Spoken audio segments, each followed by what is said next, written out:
മമ ശത്രുവിനാശായാം സന്ധ്യാദീപം ഭജാമ്യഹം എന്ന് കേട്ടിട്ടില്ലേ? ഗുരു എന്ന വാക്കിന് സംസ്കൃതത്തിൽ അർത്ഥം ഗും രുഗ്യതേ ഇതി ഗുരു എന്നാണ്.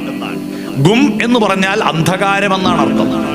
ആരണ്യാന്തര ഗഹ്വരോദര തപസ്ഥാനങ്ങളിൽ സൈന്ധവോദാര ശ്യാമ മനോഭിരാമ. ഈ നിലപാട് എൻ്റെ ശരീരമാണോ ഗുരു, എൻ്റെ മനസ്സാണോ ഗുരു എന്നായിരിക്കണം. മനുഷ്യന്റെ ഏറ്റവും വലിയ ഇന്റലിജൻസ് കോഷ്യന്റ് ഈ ഭൂമിയിൽ ഉപയോഗിക്കുന്നത് ലോകത്തെ മനുഷ്യർക്ക് നന്മ വരാനാണോ തിന്മയുണ്ടാവാനാണോ? നിങ്ങൾ ആലോചിച്ച് നോക്കൂ. പ്രീഡിയോ ദൈവവും പറഞ്ഞോ ഇതിന്റെ അപ്പുറം പാകിസ്ഥാൻ, ഇപ്പുറം ഇന്ത്യയാണ്, അതിന്റെ അപ്പുറം ബർമ്മയാണ്, ഇതിന്റെ അപ്പുറം ഒന്നും പറഞ്ഞില്ലല്ലോ. ഈ ഭൂമി മുഴുവൻ വസുധ ഏക കുടുംബകമാണല്ലോ. ഞാൻ നേരത്തെ പറഞ്ഞ പാട്ടില്ലേ, ഹരിശ്രീതൻ മുത്തുകൾ വിരൽ പൂവിൽ വിടർത്തിയ ഗുരുവിന്റെ ശ്രീപദങ്ങൾ വണങ്ങി ശിരസിൽ ഇരുമുടിക്കെട്ടുകളും താങ്ങി 18-ാം പടി കേറി ഭഗവാനെ തൊഴുമ്പോ. അവിടെ എന്താ എഴുതി വെച്ച? ഈ ഭാഗവത സപ്താഹി യജ്ഞം കഴിയുമ്പോ ഭഗവാന്റെ കഥകൾ കൂടുതൽ ഹൃദിസ്ഥമാക്കി നമ്മുടെ ഭക്തിയെ പരിപോഷിപ്പിച്ച് കൂടുതൽ ആഴത്തിലുള്ള ഭക്തിയിലേക്ക് നീങ്ങിക്കൊണ്ടു പോകാൻ മാത്രമായിട്ടല്ല ഈ ഭാഗവത സപ്താഹ യജ്ഞം നടത്തുന്നതെന്ന ബോധ്യം നിങ്ങൾക്ക് വേണം. നമ്മുടെ പുരാണ കഥകൾ, ആ പുരാണ കഥകളിലും ഇതിഹാസ ഗ്രന്ഥങ്ങളിലും എഴുതി വെച്ചിരിക്കുന്ന അതിൻ്റെ വ്യാഖ്യാനങ്ങൾ നമ്മൾ കാലത്തോടും ദേശത്തോടും എൻ്റെ വ്യക്തിത്വത്തോടും ചേർത്ത് വെച്ച് അതിനെ ഒരച്ച് കത്തിച്ച് പുതിയൊരു വെളിച്ചമുണ്ടാക്കി ആ വെളിച്ചത്തിൽ ഭക്തിയോടുകൂടി മുന്നോട്ട് പോകാൻ കഴിയുമ്പോൾ മാത്രമേ ഈ യജ്ഞങ്ങൾ കൊണ്ട് നമ്മുടെ നാടിനും നമ്മളുടെ ഉള്ളിനും എന്തെങ്കിലും നേട്ടമുണ്ടാകും. ഞാൻ പറഞ്ഞ വാക്കുകൾ ഒന്നുകൂടി ആവർത്തിക്കുക. ഇതിഹാസങ്ങളിലും പുരാണങ്ങളിലും പറഞ്ഞിരിക്കുന്ന കാര്യങ്ങൾ അതാത് കാലഘട്ടത്തോടും കാലത്തോടും ദേശത്തോടും ചേർത്ത് വെച്ച് വായിക്കണം. ആ കാലവും ദേശവും ചേർത്ത് കഴിഞ്ഞാൽ നമ്മുടെ വ്യക്തിത്വം, നമ്മുടെ ചിന്തകൾ, നമ്മുടെ സ്വഭാവങ്ങൾ, നമ്മുടെ പ്രതികരണങ്ങൾ അതിനോടും ചേർത്ത് വായിക്കണം. അങ്ങനെ വായിക്കുമ്പോൾ കഴിഞ്ഞ വർഷം ഭാഗവത സപ്താഹത്തിൽ പങ്കെടുത്തിട്ട് ഇതെല്ലാ പാരായണവും കേട്ട നിങ്ങൾക്ക് ഈ വർഷം കേൾക്കുമ്പോൾ കഴിഞ്ഞ വർഷം കേട്ടതുപോലെ തന്നെയാണ് ബോധ്യപ്പെട്ടതെങ്കിൽ ഒരു വർഷം നിങ്ങൾക്ക് നഷ്ടപ്പെട്ടു എന്നാണ്. ഒരു വർഷം നിങ്ങളുടെ ഉള്ളിൽ ഒരു മാറ്റവും ഉണ്ടായിട്ടില്ല. ഒരു വർഷം നിങ്ങൾ കാലത്തിനും ദേശത്തിനും ഒരു സംഭാവനയും അങ്ങോട്ടും കൊടുത്തിട്ടില്ല, അതിൽ നിന്നൊരു സംഭാവന ഇങ്ങോട്ടും എടുത്തിട്ടില്ല എന്നാണ് കഴിഞ്ഞ വർഷം കേട്ട കഥ തന്നെ ഈ കൊല്ലവും കേൾക്കുമ്പോൾ ഉണ്ടാവുന്നത്. ഓരോ വർഷം വായിക്കുമ്പോഴും ഓരോ തവണ വായിക്കുമ്പോഴും പുതിയ കഥയായിട്ട് പുതിയ അറിവുകളിലേക്ക് പോകാൻ കഴിയുന്നത് കൊണ്ടാണ് അതിനെ ഇതിഹാസങ്ങൾ എന്ന് പറയുന്നത്. ഇതിഹാസ കൃതികളുടെ പ്രത്യേകത, രാമരാവണ യുദ്ധത്തിൽ രാവണ സൈന്യത്തോട് രാമൻ ഒറ്റക്ക് നിന്ന് പൊരുതുന്ന അവസരത്തിൽ ഓരോ രാക്ഷസനും തോന്നിയിരുന്നു ഇത് എന്നോടാണ് യുദ്ധം ചെയ്യുന്നതെന്ന്. രാമൻ എന്നോടാണ് യുദ്ധം ചെയ്യുന്നതെന്ന്. അത്തരത്തിൽ എല്ലാ രാക്ഷസന്മാരോടും ഒരാൾ തന്നെ പലതായി മാറി യുദ്ധം ചെയ്യുന്ന ഒരു കരുത്തിനെ പറ്റിയിട്ട് രാമായണത്തിൽ വർണ്ണിക്കുന്നുണ്ട്. അതുപോലെ ഈ ഭാഗവതം വായിച്ചു കൊണ്ടിരിക്കുമ്പോൾ, അത് വ്യാഖ്യാനിച്ചു കൊണ്ടിരിക്കുമ്പോൾ അതിലുള്ള മനഃശാസ്ത്രപരവും ജീവിതപരവുമായിരിക്കുന്ന പല പ്രശ്നങ്ങൾ പറഞ്ഞുകൊണ്ടിരിക്കുമ്പോൾ ഓരോരുത്തർക്കും തോന്നണം ഇത് എന്നോട് മാത്രം പറയാനാണെന്ന്, ഇത് എന്നെ ഉദ്ദേശിച്ചിട്ടാണ് യജ്ഞാചാര്യൻ പറയുന്നതെന്ന് എനിക്ക് ബോധ്യപ്പെടണം. പക്ഷെ നമ്മുടെ ഒരു കുഴപ്പം, നമ്മൾ എന്തു പറഞ്ഞാലും അത് ഞാനൊഴിച്ച് മറ്റുള്ളവർക്ക് മാത്രം ബാധകമാണ് എന്ന മട്ടിൽ നമ്മൾ ഇതെല്ലാം കമിഴ്ത്തിവെച്ച പാത്രത്തിൽ ഒഴിക്കുന്ന വെള്ളം പോലെയാണ് എല്ലാം കേൾക്കുന്നത്. അതാണ് പ്രശ്നം. കമിഴ്ത്തിവെച്ച പാത്രത്തിൽ 1000 പാത്രം വെള്ളം ഒഴിച്ചാലും ഒരു തുള്ളി പോലും ശേഷിക്കുകയില്ല. എന്നാൽ മലർത്തിവെച്ച പാത്രത്തിൽ ഒഴിച്ച അല്പം വെള്ളമായാലും അത് നമുക്ക് ഉപകാരപ്രദമാകും. അതുകൊണ്ട് മലർത്തി വെക്കേണ്ടത് നമ്മുടെ ഇതിഹാസ പുസ്തകമല്ല, മലർത്തി വെക്കേണ്ടത് നമ്മുടെ ഹൃദയ പുസ്തകമാണ്, നമ്മുടെ മനോപുഷ്പമാണ്, മനോപുസ്തകമാണ്. നമ്മുടെ മസ്തകത്തിൽ പുസ്തകം ചേർന്നത് കൊണ്ടാണ് നമ്മൾ മനുഷ്യനായത്. മനുഷ്യന്റെ മസ്തകത്തെക്കാൾ എത്രയോ വലിപ്പമുള്ളതാണ് ആനയുടെ മസ്തകം. പക്ഷെ ആനയുടെ മസ്തകത്തോട് പുസ്തകം ചേരാത്തത് കൊണ്ട് കുഞ്ഞുണ്ണി മാഷ് പറഞ്ഞല്ലോ, വായിച്ചില്ലെങ്കിലും ആനയും വളർന്നു, വായിച്ച പാപ്പാനും വളർന്നു. വായിച്ചാലും വളരും, വായിച്ചില്ലേക്കും വളരും. പക്ഷേ പാപ്പാൻ മാതംഗശാസ്ത്രം എന്ന പുസ്തകം വായിച്ചത് കൊണ്ട് ഈ ആനയെ വളയാൻ, ആനയെ മെതിക്കാൻ, ആനയെ കൊണ്ട് പണിയെടുപ്പിക്കാൻ പറ്റുന്ന വിളഞ്ഞ പുള്ളിയായി പാപ്പാൻ, വിളഞ്ഞ പുള്ളിയായി. എന്നാൽ ആന ഈ പാപ്പാൻ പറയുമ്പോൾ മുമ്പിൽ വളയുന്ന ആളായി, വളയും. അപ്പൊ വായിച്ചില്ലേ വളയും, വായിച്ചാൽ വിളയും എന്ന് പറഞ്ഞതിന്റെ അർത്ഥം മനസ്സിലായില്ലേ? വിഷയം നമ്മൾ ഇതൊക്കെ കേന്ദ്രീകരിക്കുന്നത് മനസ്സിലേക്കാണ്. ആ മനസ്സാകുന്ന പാത്രം മലർത്തി വെക്കാൻ കഴിയുന്നുണ്ടോ എന്നതാണ് ചോദ്യം. ഈ ലോകം വളർന്നത് നമ്മുടെ മനസ്സാകുന്ന പാത്രം മലർത്തി വെച്ചപ്പോഴാണ്. മനുഷ്യൻ മനുഷ്യനാകുന്നതിന് മുമ്പ് മൃഗാദി ജന്തുക്കളിൽ ഒന്നായിട്ട് നടന്നിരുന്ന കാലം. ആ കാലത്ത് അവന് വിശപ്പുണ്ടായിരുന്നു, ഭക്ഷണം അന്വേഷിച്ചിരുന്നു. അവന് കാമമുണ്ടായിരുന്നു, ഇണയെ അന്വേഷിച്ചിരുന്നു. അവൻ ഉറക്കം വന്നിരുന്നു, അവൻ ഉറങ്ങാൻ ഇടം അന്വേഷിച്ചിരുന്നു. അവന് വിസർജിക്കാൻ തോന്നിയിരുന്നു, വിസർജിച്ചിരുന്നു. ഈ പ്രക്രിയകളെല്ലാം അവൻ തോന്നുന്നത് അവന്റെ മനസ്സിൽ ചിന്തകൾ ഉണ്ടായതുകൊണ്ടാണ്. പക്ഷെ ആ ചിന്തകളെ ഉണ്ണണം, ഉറങ്ങണം, ഉണ്ണിയുണ്ടാക്കണം, വിസർജിക്കണം എന്ന ചിന്തകളെ മാറ്റിയിട്ട് അതിനപ്പുറത്തേക്ക് ശരീരത്തിന്റെ ചോദനകളിൽ നിന്ന് മാറിയിട്ട് ആ ശരീരത്തിലേക്ക് കമിഴ്ത്തി വെച്ചിരിക്കുന്ന ഒരു പാത്രമായിരുന്ന അവന്റെ മനസ്സിനെ ഈ പ്രപഞ്ചത്തിലേക്ക് മലർത്തി വെക്കാൻ ആരംഭിച്ചപ്പോഴാണ് മനുഷ്യൻ ഉണ്ടാകുന്നത്. മൃഗങ്ങളുടെ മനസ്സ്, മൃഗങ്ങൾക്കെല്ലാം മനസ്സുണ്ട്, അവർക്കെല്ലാം ബുദ്ധിയുണ്ട്. ഇപ്പൊ ഒരു റോഡിലൂടെ ഒരു ബൈക്ക് പോകുമ്പോ ഒരു പട്ടി, റോഡിൽ കിടന്ന പട്ടിക്ക് ബൈക്ക് പോകാൻ സ്ഥലമുണ്ടെങ്കിൽ കിടന്നിറക്കെന്ന് എഴുന്നേക്കൂല. എന്നാൽ ഒരു ലോറിയാണ് വന്നതെങ്കിൽ ആ പട്ടി എഴുന്നേറ്റ് മാറിക്കൊടുക്കും. അപ്പൊ അതിന്റെ അർത്ഥം ബൈക്കിന്റെ വീതി എത്രയാന്ന് ലോറിന്റെ വീതി എത്രയാന്നും പട്ടിക്ക് അറിയാന്നല്ലേ? അപ്പൊ കണക്കറിയാലോ പട്ടിക്ക്. ബൈക്കിന്റെ വീതി എത്രയേ വേണ്ടു അതിനറിയാം. ലോറിക്ക് കുറച്ചുകൂടി വീതി വേണം, അതുകൊണ്ട് ഞാൻ എഴുന്നേറ്റ് കൊടുക്കണമെന്ന് അതിനറിയാമല്ലോ. അപ്പൊ അതിന് മനസ്സുണ്ടല്ലോ. പക്ഷിമൃഗാദികൾക്കെല്ലാം മനസ്സുണ്ട്. പക്ഷെ ഈ മനസ്സെല്ലാം കമിഴ്ത്തി വെച്ചിരിക്കുന്നത് ശരീരത്തിലേക്കാണ്. ശരീരമാണ് ഗുരു. ഈ ഗുരുത്വം എന്ന് നിങ്ങൾ കേട്ടിട്ടുണ്ടാകും ഇല്ലേ?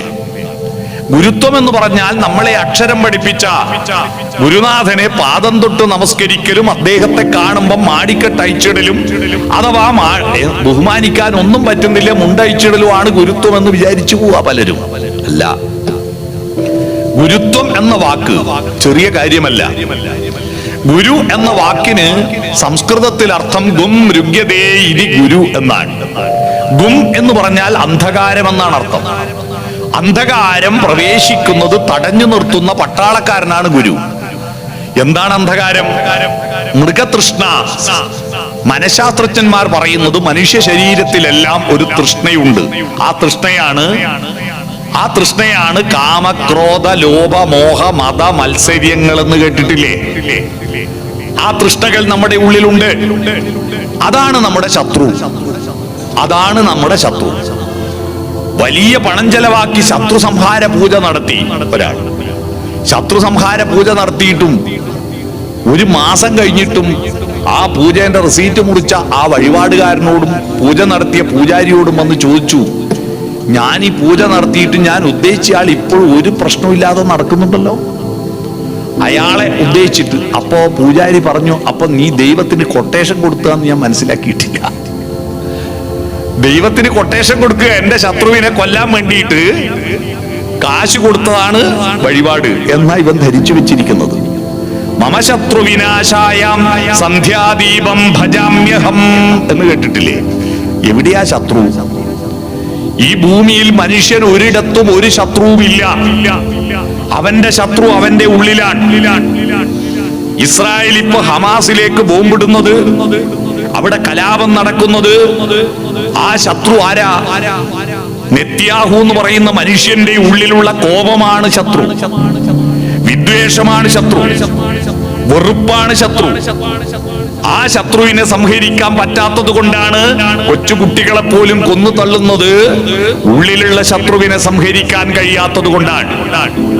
ആ ഉള്ളിലുള്ള ശത്രുവാണ് ഇരുട്ടെന്ന് പറയുന്നത്. ആ ഇരുട്ട് ഉള്ളിൽ പ്രവേശിച്ചു കഴിഞ്ഞാൽ അതിനെ പുറത്തു കളയാൻ ഒരു സൂത്രമുണ്ട്. ആ പുറത്തു കളയാനുള്ള സൂത്രം നമ്മൾ ഉപയോഗിക്കുന്നുണ്ട്. പക്ഷെ നമ്മൾ ഉപയോഗിക്കുന്നതൊന്നും എന്തിനാണെന്ന് ഓർമ്മയില്ല. നമ്മൾ എന്തിനാണ് ചെയ്യുന്നതെന്ന് ഓർമ്മയില്ല. തിരുവനന്തപുരത്തേക്ക് വണ്ടി കയറിയിട്ട് അവിടെ എത്തിയിരിക്കുന്ന ഒരാള് തിരുവനന്തപുരത്ത് എത്തിയപ്പോ ആലോചിക്കുക, ഞാൻ എന്തിനാ തിരുവനന്തപുരത്ത് വന്നെന്ന് ഓർമ്മയില്ല, പിന്നെ എന്തിനാ തിരുവനന്തപുരത്ത് പോന്ന്? അതുപോലെയാണ് നിങ്ങൾ ഇരുട്ടിനെ പുറത്തു കളയാനുള്ള സൂത്രം ചെയ്യുന്നുണ്ട്, പക്ഷേ അത് എന്തിനാണെന്ന് അറിയില്ല. രാജബ്ദോച്ചാരണ മാത്രേണ മുഖാനിര്യന്തി പാതക പുനഃപ്രവേശ ഭീര്യാജ മകാരശ്ച കവാടവേൽ. രാ എന്നുച്ചരിക്കും വേളയിൽ എല്ലാ പാപങ്ങളും പുറത്തു പോകുന്നു. പുറത്തുപോയ പാപങ്ങൾ തിരിച്ചുള്ളിൽ പ്രവേശിക്കാതിരിക്കാൻ മ എന്ന് വയപൊട്ടുന്നു. രാമ രാമ രാമ രാമ രാമ രാമ എന്ന് ജപിക്കാറില്ലേ? എല്ലാരും ജപിക്കാറുണ്ട്, പക്ഷെ തിരുവനന്തപുരത്ത് പോകാറുണ്ട്. എന്തിനാ തിരുവനന്തപുരത്ത് പോയെന്നറിയില്ല. രാമരാമാന്ന് ജപിക്കാറുണ്ട്. എന്തിനാ ഇത് ജപിക്കുന്ന? എന്റെ ഉള്ളിലുള്ള അന്ധകാരത്തെ പുറത്തേക്ക് കളയാനും പുറത്തുപോയ അന്ധകാരം വീണ്ടും ഉള്ളിൽ കയറാതിരിക്കാനുമാണ്. ശബരിമലക്ക് പോകാനായിട്ട് ഇപ്പൊ ഉടുപ്പ് മാറുന്ന ഒരുപാട് ആളുണ്ട്. ആദ്യം ആരിൽ നിന്നാ ഗുരു സ്ഥാനത്തെ ബഹുമാനിക്കണല്ലോ. ശബരിമലയിലെ സ്വാമി അയ്യപ്പ സിനിമയിലെ അതിമനോഹരമായ ഒരു ഗാനത്തിലെ ഫസ്റ്റ് ചരണം തുടങ്ങുന്ന എങ്ങനെയാ? ഹരിശ്രീതൻ മുത്തുകൾ വിരൽ പൂവിൽ വിടർത്തിയ ഗുരുവിന്റെ ശ്രീപദങ്ങൾ വണങ്ങി ശിരസിൽ ഇരുമുടി കെട്ടുകളും താങ്ങി. അല്ലേ? ഹരിശ്രീതൻ മുത്തുകൾ വിരൽ പൂവിൽ വിടർത്തി തന്ന ഗുരുവിന്റെ ശ്രീപദങ്ങൾ വണങ്ങി. ആ ഗുരു ഇരുട്ട് പ്രവേശിക്കുന്നത് തടയുന്നവനാണ് ഗുരു. അതാണ് മാ. ആ ഗുരു ശരീരമാകുമ്പോ നമ്മൾ മൃഗമായി, മനസ്സാകുമ്പോൾ നമ്മൾ മനുഷ്യരായി. ഗുരു ലഘു എന്ന് പണ്ട് സ്കൂൾ പഠിച്ചവർക്കറിയാം. വൃത്തം നിശ്ചയിക്കാൻ വേണ്ടിയിട്ട് ഗുരു ലഘു, ദീർഘാക്ഷരം ഗുരുവതാം ഹ്രസ്വാക്ഷരം ലഘുവായിടും എന്ന് പഠിപ്പിക്കും. കാ എന്ന് എഴുതുമ്പോ ഗുരു വരയാ മേലെ അതിന്റെ ചിഹ്നം. ക എന്ന് മാത്രമാണെങ്കിൽ ലഘുവാ, ചന്ദ്രക്കലയാ ചിഹ്നം. ഇപ്പൊ വൃത്തമൊന്നും ഇല്ലല്ലോ.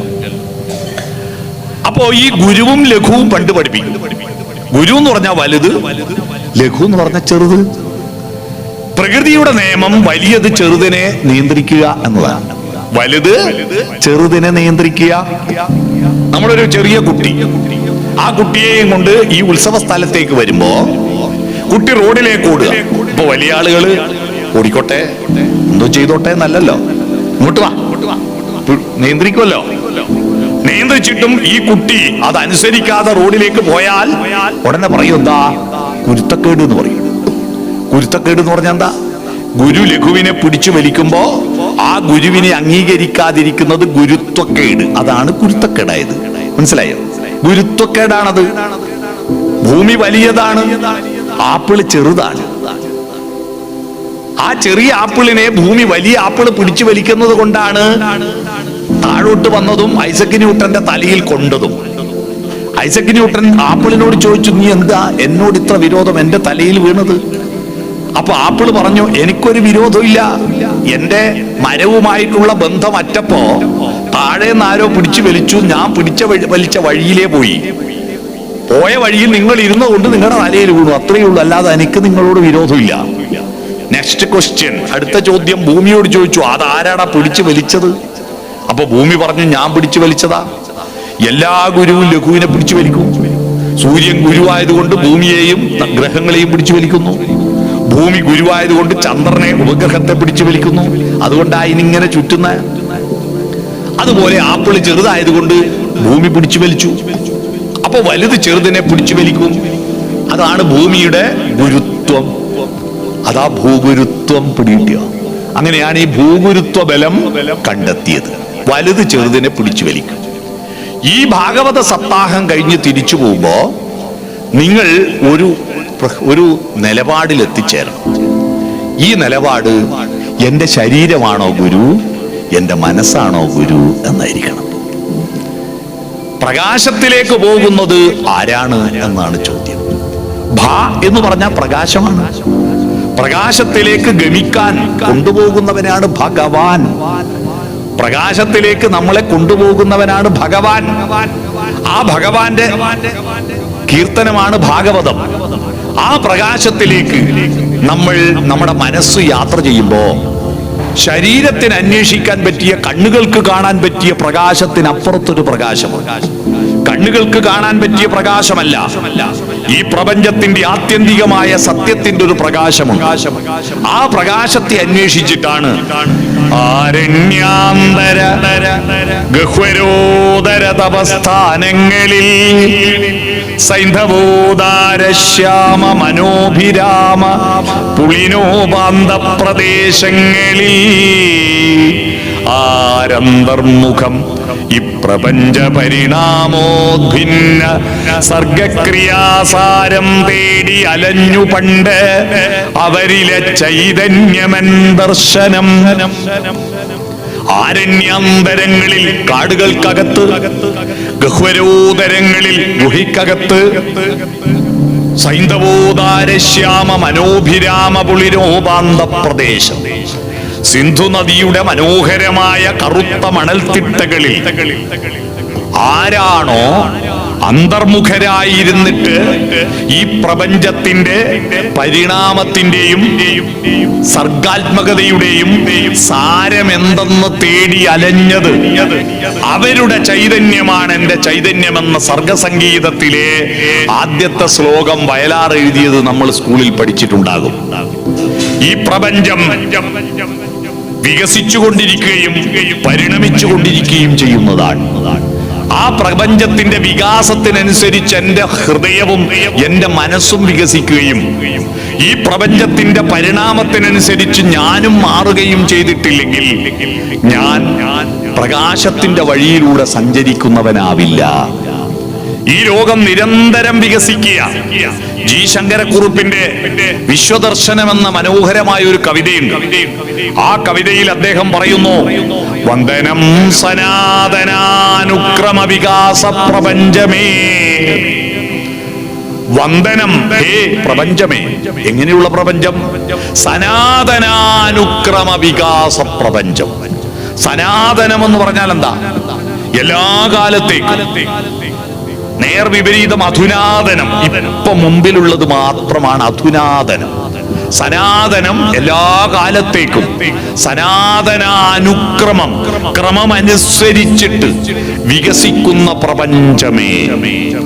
ക്രമം അനുസരിക്കാതെ വികസിച്ചാൽ ആ വികാസം തടസ്സപ്പെടും. നമ്മുടെ കുടുംബങ്ങൾ നോക്കൂ. നമ്മുടെ കുടുംബങ്ങൾ തരംഗരൂപത്തിലാണ് നമ്മുടെ കുടുംബങ്ങളുടെ സാമ്പത്തിക സാംസ്കാരിക സ്ഥിതി ഉണ്ടാവുന്നത്. പഴയ ജമ്മിമാരുടെ കാലത്ത് അവരായിരുന്നു വലിയ തമ്പുരാക്കന്മാർ. അന്നത്തെ കുടിയന്മാര് താണിട്ടും ജമ്മിമാർ ഉയർന്നിട്ടുമായിരുന്നു. എന്നാൽ ഇപ്പൊ നോക്ക്, അന്നത്തെ കുടിയന്മാരായവരെല്ലാം വലിയ ഉദ്യോഗസ്ഥന്മാരായിട്ട് വലിയ മാളിക നിൽക്കുമ്പോ അന്നത്തെ ജമ്മിമാർ താണു. കുറച്ച് കഴിയുമ്പോ താണവരും ഉയർന്നിട്ടുണ്ടാവും, ഉയർന്നവർ താണിട്ടുണ്ടാവും. അല്ലേ? ഞങ്ങളൊക്കെ വിദ്യാലയത്തിൽ പഠിക്കുന്ന കാലത്ത് വലിയ പൈസക്കാരാണ്, വലിയ സുന്ദരന്മാരും സുന്ദരികളുമായ നമുക്കൊന്നും സ്വപ്നം കാണാൻ പറ്റാത്തവരാണെന്നെല്ലാം വിചാരിച്ച കുറെ ആളുണ്ടായിരുന്നു ക്ലാസ്. വലിയ ആളുകളാണ്. ഇപ്പൊ ഞങ്ങള് അന്വേഷിച്ച് നോക്കുമ്പോ അവരൊന്നും ഒന്നുമല്ല. എന്നാരും മൈൻഡ് ചെയ്യാത്ത മൂക്കുന്നൊലിപ്പിച്ച് നടക്കുന്ന പുകയിൽ തണ്ട് പോലത്തെ പിള്ളേരെല്ലാം ഇപ്പൊ നല്ല യോഗ്യതയിൽ നല്ല സ്റ്റൈലില് ഉയർന്നു നിൽക്കുന്നതും കാണാം. അല്ലേ? അത് താണിട്ടും ഉയർന്നിട്ടും ഈ ത്രാസ് താഴുന്നതും പൊങ്ങുന്നതും ആരറിയുള്ളൂ? നിയതിതൻ തീരുമാനം. അതാണ്. താഴുകയും പൊങ്ങുകയും ചെയ്തുകൊണ്ടിരിക്കും. അപ്പൊ നമ്മളിങ്ങനെ മുന്നോട്ട് പോയിക്കൊണ്ടിരിക്കുമ്പോ അത് ക്രമമല്ലാതിരിക്കുമ്പോ അതിനാണ് അക്രമം എന്ന് പറയാ. ശരീരവും മനസ്സും ചേരുമ്പോഴും നമ്മുടെ മനസ്സും മറ്റുള്ളവരുടെ മനസ്സും ചേരുമ്പോഴും ഒരു ക്രമമുണ്ട്. ആ ക്രമം തെറ്റുമ്പോൾ അതിനാണ് അതിക്രമമെന്നും അക്രമം എന്നും പറയുന്നത്.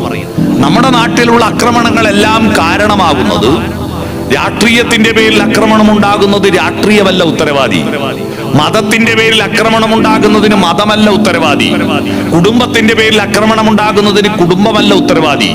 ഈ രാഷ്ട്രീയത്തെ ഏറ്റെടുത്തിരിക്കുന്ന മനുഷ്യന്റെ മനസ്സിന്റെ ക്രമം തെറ്റാണ്. ഇതെന്തിനാണെന്ന് അറിയില്ല.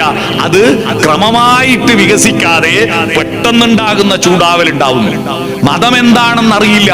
മതം എന്ന വാക്കിന് ഇംഗ്ലീഷിൽ ഒരു വാക്കുണ്ട്, റിലിജിയൻ എന്നാണ് അതിന് പറയുക. റിലിജിയൻ എന്ന വാക്കുണ്ടായത് എങ്ങനെയാണ്? മനുഷ്യർ ബുദ്ധി കിട്ടി, പക്ഷേ മത്സര്യ ബുദ്ധിയോടുകൂടി മൃഗങ്ങളെ പോലെ, മൃഗങ്ങൾക്ക് മത്സര്യ ബുദ്ധി ഉണ്ടെങ്കിലും സൂത്രപ്പണിയില്ല.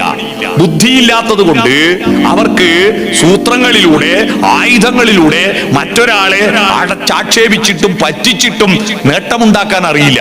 മനുഷ്യൻ ബുദ്ധി കിട്ടിയപ്പോ അവൻ ആദ്യം തന്നെ പലപ്പോഴും ഉപയോഗിച്ചത് മറ്റുള്ളവരെ പരാജയപ്പെടുത്താനുള്ള സൂത്രങ്ങളാണ്. ആ സൂത്രങ്ങൾ അന്വേഷിച്ചിട്ടാണ് അവൻ കത്തി കണ്ടുപിടിച്ച് കൊല്ലാൻ തുടങ്ങിയത്. അവൻ ബോംബ് കണ്ടുപിടിച്ചിട്ട് എറിഞ്ഞു കൊല്ലാൻ തുടങ്ങിയത്. ലോകത്തിലുള്ള മനുഷ്യന്റെ നല്ല ബുദ്ധി ഈ ഭൂമിയിൽ ഏറ്റവും കൂടുതൽ ഉപയോഗിക്കുന്നത് എന്തിനാ? മനുഷ്യന്റെ ഏറ്റവും വലിയ ഇന്റലിജൻസ് കോഷ്യന്റ് ഈ ഭൂമിയിൽ ഉപയോഗിക്കുന്നത് ലോകത്ത് മനുഷ്യർക്ക് നന്മ വരാനാണോ തിന്മയുണ്ടാവാനാണോ? നിങ്ങൾ ആലോചിച്ച് നോക്കൂ. ഏറ്റവും വലിയ ബുദ്ധി ഉപയോഗിച്ചത് ആറ്റം ബോംബ് ഉണ്ടാക്കാനാണ്. E=mc² എന്ന ഐൻസ്റ്റീൻ ആണ് ലോകത്ത് ഏറ്റവും വലിയ ഐക്യം ഉണ്ടായ മനുഷ്യൻ. അദ്ദേഹം കണ്ടെത്തിയ സൂത്രമാണ് E=mc². ദ്രവ്യത്തെ ഊർജമാക്കി മാറ്റാനുള്ള സൂത്രപ്പണിയാണ് അദ്ദേഹം പറഞ്ഞു കൊടുത്തത്.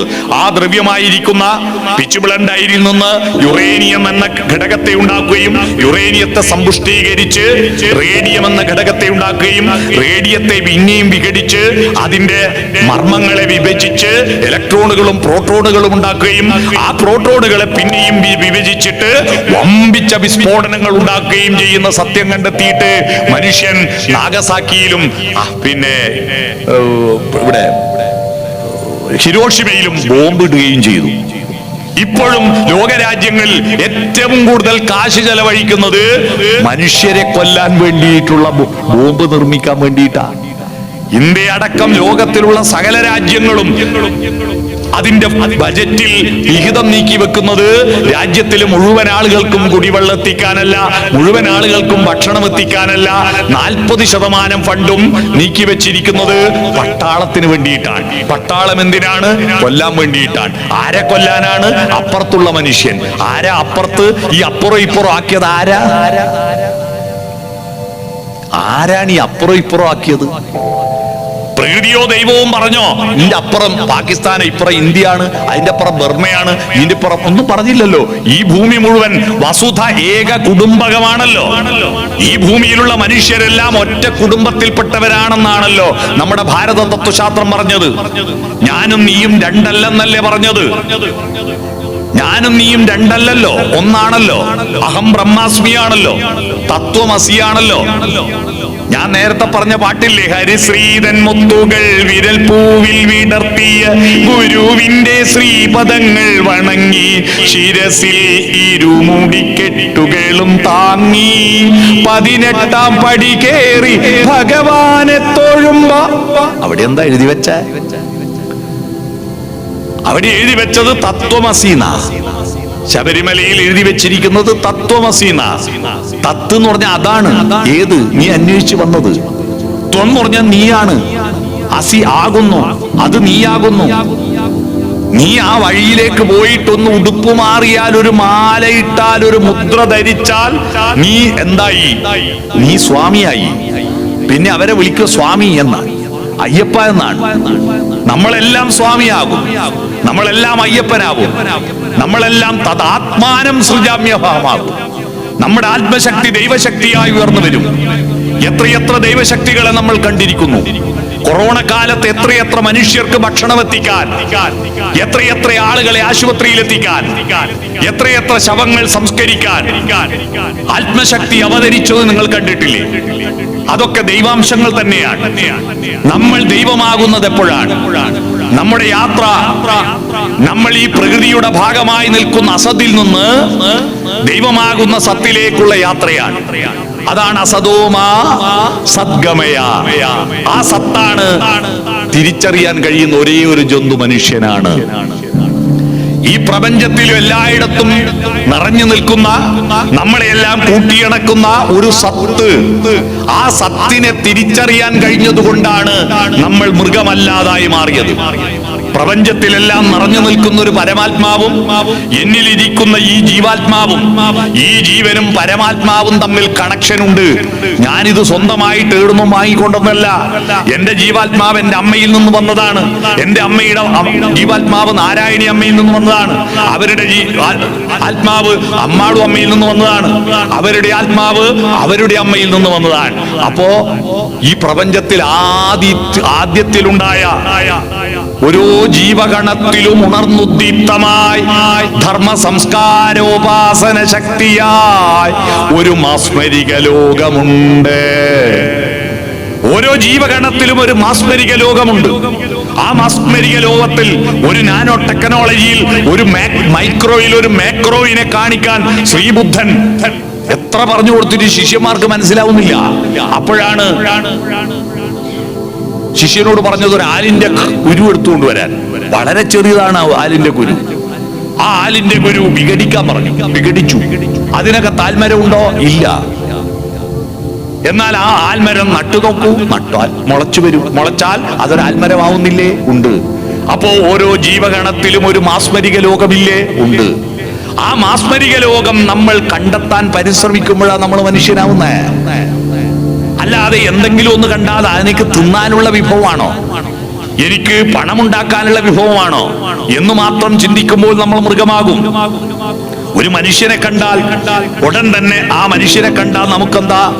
ആ മനുഷ്യന്റെ അകത്തൊരു പോസിറ്റീവ് എനർജി ഉണ്ടോ? എന്റെ പോസിറ്റീവ് എനർജിയും ആ പോസിറ്റീവ് എനർജിയും തമ്മിൽ കണക്ഷൻ ആവുന്നുണ്ടോ? ഞങ്ങൾ തമ്മിൽ ഊസാക കണ്ടെത്താൻ പറ്റുന്നുണ്ടോ? അതാ ചോദ്യം. ഊസാക അറിയാമോ? LCM 9ന്റെയും 12ന്റെയും ഊസാക അറിയാമോ? 9നെ 3 കൊണ്ട് ഹരിച്ചാലും 12നെ 3 കൊണ്ട് ഹരിച്ചാലും ശിഷ്ടമില്ല. അതുകൊണ്ട് 9ന്റെയും 12ന്റെയും ഊസാക 3ആണ്. നമ്മളെല്ലാം പൊരുത്തപ്പെടുന്ന ഒരു ഊസാകയുണ്ട്. ആ ഊസാക കണ്ടെത്താൻ പറ്റാത്തത് കൊണ്ടാ തമ്മിലടിക്കുന്ന, തമ്മിൽ വെറുക്കുന്ന. നമ്മളെ വീടുകളെല്ലാം നെഗറ്റീവ് ഊർജം ഉൽപ്പാദിപ്പിക്കുന്ന കേന്ദ്രങ്ങളാവുന്നു. നിങ്ങളുടെ മനസ്സിൽ എത്ര നെഗറ്റീവ് ഊർജമുണ്ടോ, നിങ്ങൾ എത്ര ഭാഗവതം കേട്ടാലും ഈ നെഗറ്റീവിനോട് എത്ര പോസിറ്റീവ് കുടിച്ചാലും ഫലം നെഗറ്റീവ് ആവും. നിങ്ങളുടെ മനസ്സിൽ നെഗറ്റീവ് ഉണ്ടെങ്കിൽ, നിങ്ങളുടെ മനസ്സിൽ നെഗറ്റീവ് ഉണ്ടെങ്കിൽ എത്ര നല്ല വാക്കുകൾ കേട്ടാലും അതെല്ലാം അവസാന നെഗറ്റീവിൽ ചെന്ന് ചേരും. നിങ്ങളുടെ മനസ്സിൽ നെഗറ്റീവ് ഉണ്ടോ എന്ന് കണ്ടെത്താൻ എന്താ മാർഗം? കോട്ടക്കൽ മിംസ് ഹോസ്പിറ്റൽ, ആ ഹോസ്പിറ്റലിൽ 3300 രൂപ കൊടുത്താൽ ഒരു സ്കാനിംഗ് ഉണ്ട്. ന്യൂറോ സർജനെ കാണിച്ചിട്ട് തലയിലെല്ലാം ഇതെല്ലാം കുത്തി ഹാർട്ടിന്റെ ഈ ECG എടുക്കുന്ന മിഷനെല്ലാം വെച്ചിട്ട് അവരതിൽ കാണിക്കും ഓരോ ആളുടെ ചിന്ത. ഓരോന്ന് പറയുമ്പോൾ അവരുടെ പ്രതികരണങ്ങൾ കേട്ടിട്ട് ആ പ്രതികരണങ്ങൾക്കനുസരിച്ചിട്ട് അവരുടെ തലച്ചോറിലുള്ള ചലനങ്ങൾ രേഖപ്പെടുത്തിയിട്ട് നിങ്ങളുടെ തലയിൽ നെഗറ്റീവ് ആണോ പോസിറ്റീവ് ആണോ എന്ന് കണ്ടെത്തി തരും. നമ്മൾ ഈ ചുറ്റുവട്ടമുള്ളതിനെ എല്ലാം നെഗറ്റീവായിട്ടല്ലേ കാണുന്നത്. വഴിയിലൂടെ ആരെങ്കിലും ഒരാൾ നടന്നു പോകുന്നു, ആ മനുഷ്യന് 99% നന്മയുണ്ട് എല്ലാവരുടെ ഉള്ളിൽ. പക്ഷെ 1% തിന്മയുണ്ടാവും. കാരണം നമ്മൾ ഈ പ്രകൃതിയിലുള്ള എല്ലാ ഭക്ഷണവും കഴിക്കുമ്പോൾ സ്വാഭാവികമായിട്ട് നമുക്ക് മൃഗതൃഷ്ണയുണ്ടാകും. അതിന്റെ ഭാഗമായി നമുക്ക് ചില അബദ്ധങ്ങൾ പറ്റിയിട്ടുണ്ടാവും. ചിലപ്പോ വാർത്തമാനം പറയുമ്പോ സ്ലിപ്പ് ഓഫ് ടങ് ഉണ്ടാവും. അതിന്റെ പേരിൽ അതാരാ പോകുന്നു? നാരായണൻ. അതേതാ മുതലെന്നറിയോ? മഹാവൃത്തിയോട്ടോന ഓന്റെ കുറ്റെല്ലാം പറഞ്ഞു. കുറച്ച് കഴിഞ്ഞപ്പോ ഗോയിന്ദൻ വരുന്നു. ഗോയിന്ദൻ അതിലും മോശ. മജീദ് പോന്നു, സെബാസ്റ്റ്യൻ പോന്നു, എല്ലാരും മോശ. പഞ്ചായത്ത് മെമ്പർ മഹാപോരം പോക്ക അല്ലേ? MLA തീരെ അബദ്ധം. മന്ത്രിമാരൊന്നിനും കൊള്ളൂല. മുഖ്യമന്ത്രി മഹാവഷളൻ, പ്രധാനമന്ത്രി ഭീകരൻ. ലോകത്തിൽ സകല ആള് മോശം. ഒരാളേ ഉള്ളൂ ലോകത്ത്. ആരാര് നല്ലത്? ഞാൻ മാത്രം. ഈ ഒരു ഈഗോവും കൊണ്ട് നടക്കുക, അതാണ് അഹം.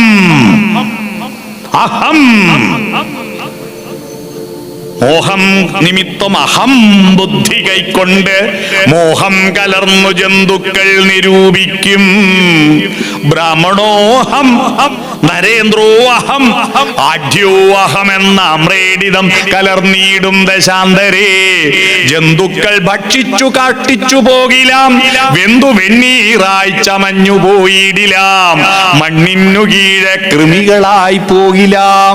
എത്ര പ്രഗത്ഭരായാലും ജന്തുക്കൾ പണ്ട് മൃഗങ്ങൾ പിടിച്ചു തിന്നാല് ബ്രാഹ്മണനെ തിന്ന കാട്ടം സ്വർണത്തിന്റെ ആവോ? ഇല്ല. മണ്ണിന് കീഴെ വെച്ചാൽ MLA ഓടിയാ അത് തിന്നണ്ടെന്ന് ഏതെങ്കിലും പുഴു തീരുമാനിക്കോ? ഇല്ല, കൃമികളായി പോവും. തീയില് വെച്ചാൽ കത്താതിരിക്കോ? കത്തിപ്പോകും. ഈ അഹംബോധത്തിൽ നിന്ന് മാറി അഹം ബ്രഹ്മം തത്വമസി. അഹം എന്ന് പറയുന്നത് ഞാൻ ഒറ്റക്കല്ല, ഇതം ന മമ, ഇതൊന്നും എന്റെ അല്ല, ഇതൊന്നും എന്റേതല്ല. ഞാനിപ്പം നിങ്ങളോട് പറയുന്ന എന്റെ ശബ്ദം എത്രയാള് ചേർന്നിട്ടുണ്ടാക്കിയ ശബ്ദമാണ് അല്ലേ? ഈ ശബ്ദോർജം കഴിഞ്ഞ കൊല്ലം ആന്ധ്രയിൽ ഉദിച്ച സൗരോർജമാണ്. കഴിഞ്ഞ വർഷം ആന്ധ്രയിൽ ഉദിച്ച സൗരോർജമാണ്.